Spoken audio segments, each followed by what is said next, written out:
બધાને જય દાસારામ, જય માતાજી, જય સિયારામ. કેમ છો બધા મજામાં? તો ફરી એકવાર ઘણા સમય બાદ મારા ન્યૂ બ્લોગમાં આ બધાનું સ્વાગત છે. ઘણા ટાઈમથી બ્લોગ નથી બન્યો કારણ કે અમારે પ્રોગ્રામની સિઝન હતી. તો અમે લોકો તોરણિયાથી મઢડા જવાના છીએ. તો તમે બ્લોગમાં કન્ટિન્યુ રહ્યો, તમને બતાવીએ તોરણિયા અને મઢડા. તો અમે લોકો નીકળી ગયા છે અહીંથી તોરણિયા અમારા ફેમિલી સાથે. તો તમે કન્ટિન્યુ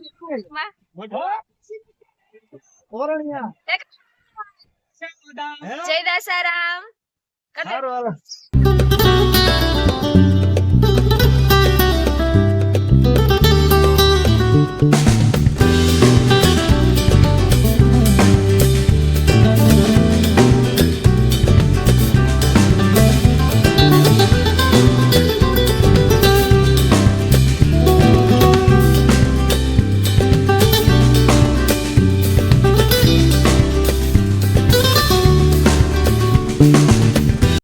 અમે લોકો પહોંચી ગયા છે તોરણિયા ધામ.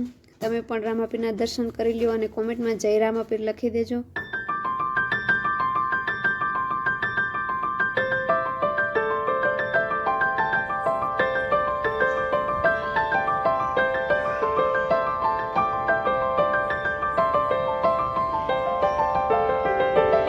તો અમે લોકો તોરણિયાથી નીકળી ગયા અને વચ્ચે ધ્વજાર અમે લોકોએ ગાડી રોકી અને કોકની વાડીઓમાં રાખી છે અમે ગાડી. હવે અહીંયા અમે લોકો જમશું. તોરણિયા પ્રસાદી તો લીધી હતી, પ્રસાદી લઈને હવે અહીંયા જમી લઈએ.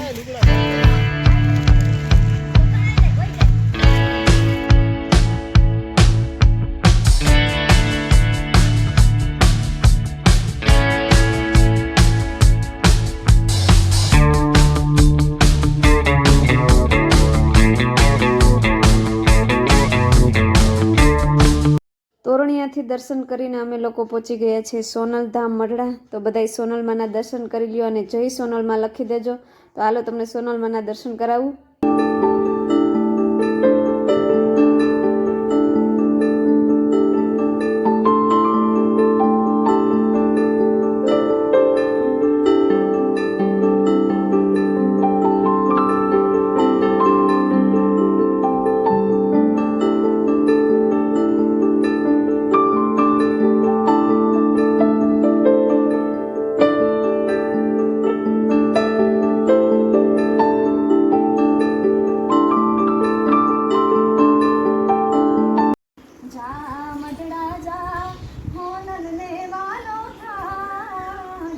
ઓલિંગ જોજો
અમે લોકો બાલાગામ પહોંચી ગયા. મંદિરે દર્શન કરી અને પછી અમે લોકો આવી ગયા છીએ દાસારામ બાપાએ જ્યાં જળ સમાધિ લીધી હતી.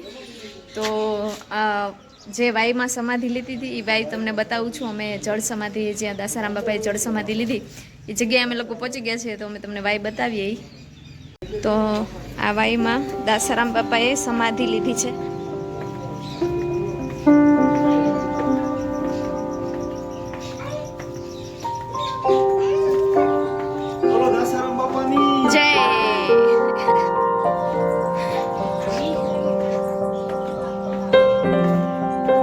દાસારામ બાપા આ વાવ છે જેમાં દાસારામ બાપાએ જળ સમાધિ લીધી છે.